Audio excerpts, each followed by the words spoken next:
This rather beaten up Beaver or A600 from XK models I bought really just for parts. I paid €45 for it, but the price of the flight controller board and the speed controller alone are worth that. And obviously we have the motor and the servos. I do have the wing that is in reasonable condition. Being the consummate tinkerer, I couldn't just keep it as spares. I thought I might see if I could get it to run. It had the propeller and the grill on here. But as soon as I spun the motor up, the vibration was absolutely awful, clearly really out of balance, and I could actually move the whole motor assembly, so something was clearly wrong. What it transpired was that the original screw that was through here, which I think it was probably M2, had stripped. The screw wasn't holding it in place and it was wobbling on the mount there. What I've done to start with is to drill and tap that to M3 and put an M3 screw in there, so that's now nice and solid. However, on investigating the the propeller mount, you've got these little arms at 120 degrees and then this piece in the middle that the propeller keys onto. As you can see, it's completely trashed. It had been glued together and glued in place, but it's obviously history. Now I can wait for one to come in the post, but I thought, is there some other way that I can adapt something to fit on here? Looking through my spares box, I found an old quadcopter motor that this part is perfectly fine, so I have the propeller nut, and my idea is to cut this out, drill some holes in it and fix it to the front of the motor here. Clearly I won't be able to use the original propeller, but I have a whole bunch of 5.3, 5.4 propellers that would do ideally. So let's cut this apart and see if it will work. Step 1 is complete. With a Dremel cut-off wheel, I've separated the centre part from the bell housing and I've removed the shaft. So now that will fit over there. But clearly there's a significant gap due to this raised portion in the centre here. The next task then will be to grind that off and remove it, see if we can get it sitting more flush, and then work out how to mark the holes and drill those out. First stage then, get grinding. I've ground away at the material and removed the central boss. As you can see, it's still not sitting flush with the motor due to this small raised section in the centre there.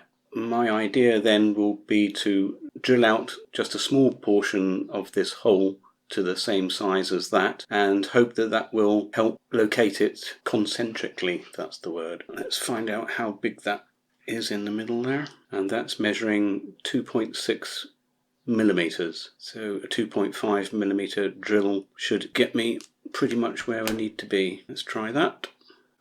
I've drilled just a small section out. Let's try and mount it now. That goes on there, and that's perfect. I can feel it just tight on there. I can push that on a little further, but you can see there's sufficient friction there for me to be able to turn the motor. Okay, these arms are not sitting flush, but once I've drilled the holes, I'm sure the screws will sort that out.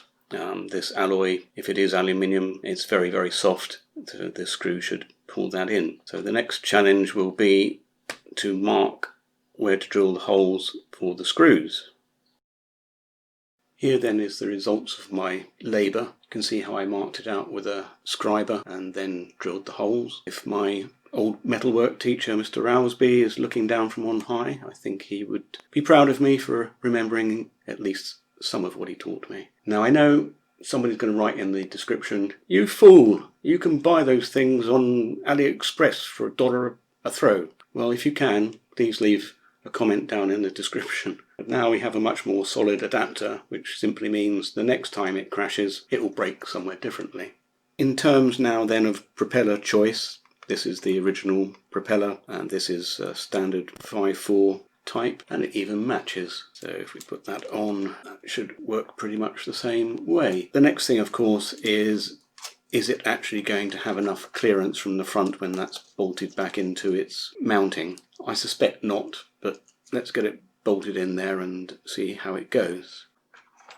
With the motor fitted back in, there is just enough clearance on the front there. It is quite tight, but again the front of this is pretty beaten up, and for that reason I haven't even tried to fit the grille. I don't think that's going to work at all. But every cloud has a silver lining, so the cooling's going to improve.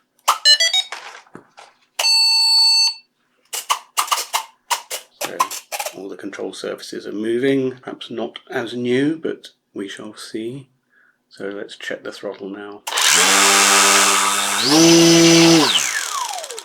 Yep, that certainly seems to have equal pull, if not slightly more to before. I guess there's only one way to find out. Plenty of power for takeoff there. However, it does appear to be flying somewhat like a sick pig. I think the repairs done to the control surfaces will need to be looked at. Off we go again. We showed the landings for obvious reasons. The third takeoff, somewhat squirrely. I'm quite happy that the motor mount is working fine, and I'm sure I can sort out the problems with the control surfaces.